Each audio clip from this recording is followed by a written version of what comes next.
विजेताहरू कुनै फरक काम गर्दैनन्। उनीहरू हरेक काम फरक ढङ्गले गर्छन्। नमस्कार, स्वागत छ तपाईँलाई हाम्रो युट्युब च्यानल आरके अडियो बुकमा। आज हामी शिव खेराद्वारा लिखित प्रसिद्ध पुस्तक जित तपाईँको यु क्यान विनको विस्तृत सारांश लिएर आएका छौँ। यो पुस्तकले सकारात्मक दृष्टिकोण, प्रेरणा, आत्मविश्वास र लक्ष्य निर्धारण जस्ता विषयहरूमा गहिरो ज्ञान प्रदान गर्दछ। यो पुस्तक केवल पढ्नका लागि मात्र होइन, यो एक उपकरणको रूपमा लेखिएको छ जसले पाठकलाई सफलताको मार्गमा डोराउँछ। शिव खेरा भन्छन् कि सफलता संयोगले मिल्दैन, यो त हाम्रो दृष्टिकोण र तयारीको नतिजा हो। अध्याय 1, दृष्टिकोणको महत्त्व। सफलताको लागि क्षमताभन्दा बढी दृष्टिकोण महत्त्वपूर्ण हुन्छ।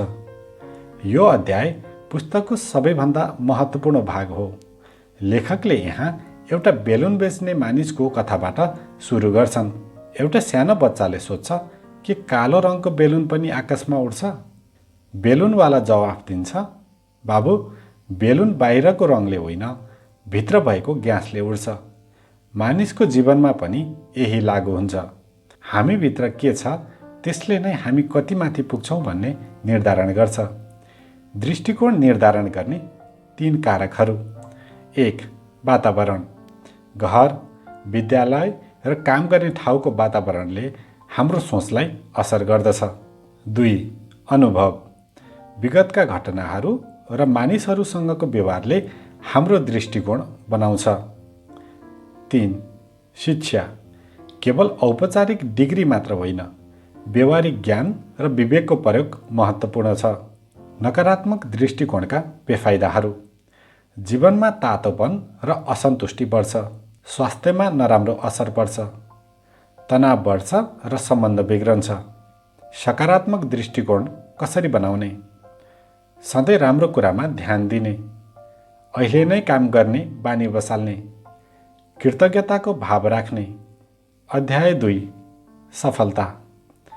सफलता र असफलता बीचको फरक भनेको काम गर्ने तरिका हो। लेखक भन्छन् कि सफलता कुनै गन्तव्य होइन, यो एक यात्रा हो। धेरै मानिसहरू अवसर नपाएर असफल भएका होइनन्, बरु अवसर चिन्ने र तयारी गर्ने क्षमता नभएर असफल भएका हुन्। सफलताका नियमहरू। इच्छाशक्ति। सफलताको पहिलो सिडी नै तीव्र इच्छाशक्ति हुनु हो। प्रतिबद्धता। जित्नेहरू प्रतिबद्ध हुन्छन्, हार्नेहरू केवल प्रतिज्ञा मात्र गर्छन्। जिम्मेवारी।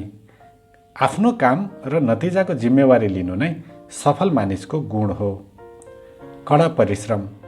सफलताको कुनै सर्टकट हुँदैन। असफलताका कारणहरू। जोखिम मोल्न डराउनु, दृढताको कमी, प्राथमिकताहरू स्पष्ट नहुनु र टार्ने बानी। अध्याय 3, प्रेरणा। प्रेरणा तो आगो हो जसले तपाईँलाई अघि बढाइरहन्छ। शिव खेराका अनुसार प्रेरणा 2 प्रकारका हुन्छन्। 1. बाह्य प्रेरणा। यो पैसा, डर वा पुरस्कारबाट आउँछ। यो छोटो समयको लागि मात्र टिक्छ। 2. आन्तरिक प्रेरणा। यो गर्व, उपलब्धि र जिम्मेवारीको भावनाबाट आउँछ। यो दिगो र शक्तिशाली पनि हुन्छ। हामी कसरी सधैँ प्रेरित रहन सक्छौँ? आफ्नो लक्ष्यलाई सधैँ अगाडि राख्ने, आफ्नो आवश्यकता र सपनाहरू पहिचान गर्ने र सकारात्मक मानिसहरूसँगको सङ्गत गर्ने। लेखकले सबैभन्दा ठुलो प्रेरणा आत्मप्रेरणा हो भन्ने कुरामा जोड दिएका छन्। अध्याय 4, आत्मसम्मान।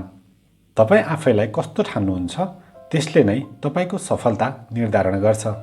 आत्मसम्मान भनेको हामीले आफ्नो बारेमा के सोच्छौँ भन्ने हो। उच्च आत्मसम्मान। यस्ता व्यक्तिहरू जिम्मेवारी लिन्छन्, आशावादी हुन्छन् र अरूसँग राम्रो सम्बन्ध राख्छन्। कम आत्मसम्मान। यस्ता व्यक्तिहरू सधैँ गुनासो मात्र गर्छन्, अरूलाई दोष दिन्छन् र नकारात्मक पनि हुन्छन्।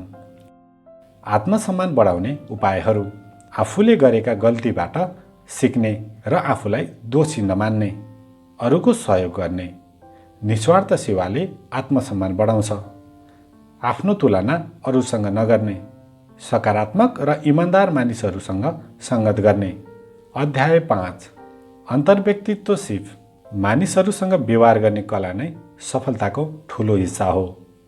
जीवनको 85% सफलता हाम्रो व्यक्तित्व र मानिसहरूसँग घुलमिल हुन सक्ने क्षमतामा निर्भर हुन्छ। केवल 15% सफलता मात्र प्राविधिक ज्ञानमा निर्भर हुन्छ। राम्रो सम्बन्ध बनाउने तरिका।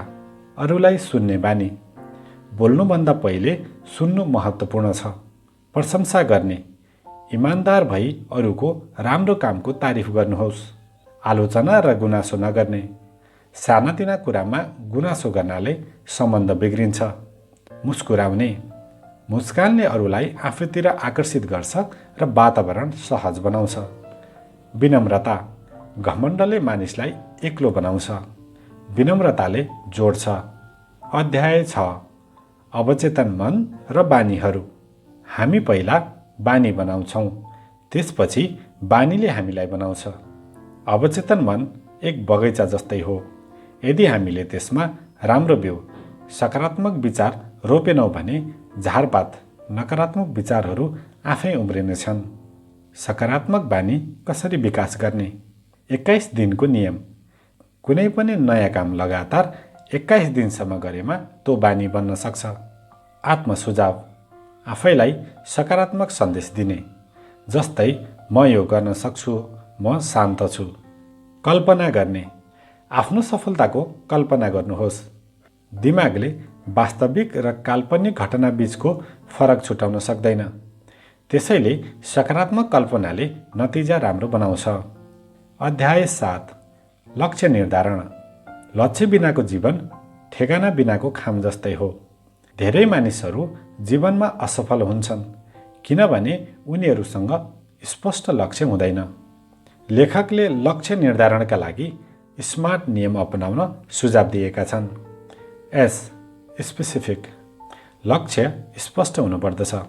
Am measurable. नाप्न सकिने हुनुपर्दछ। A achievable. पुरा गर्न सकिने हुनुपर्दछ। R realistic. वास्तविक हुनुपर्दछ। T time bound. समय सीमा तोकिएको हुनुपर्दछ। लक्ष्य प्राप्तिका चरणहरू। आफ्नो लक्ष्यलाई कागजमा लेख्नुहोस्। त्यसलाई प्राप्त गर्न योजना बनाउनुहोस्। योजनालाई साना साना भागमा विभाजन गर्नुहोस्।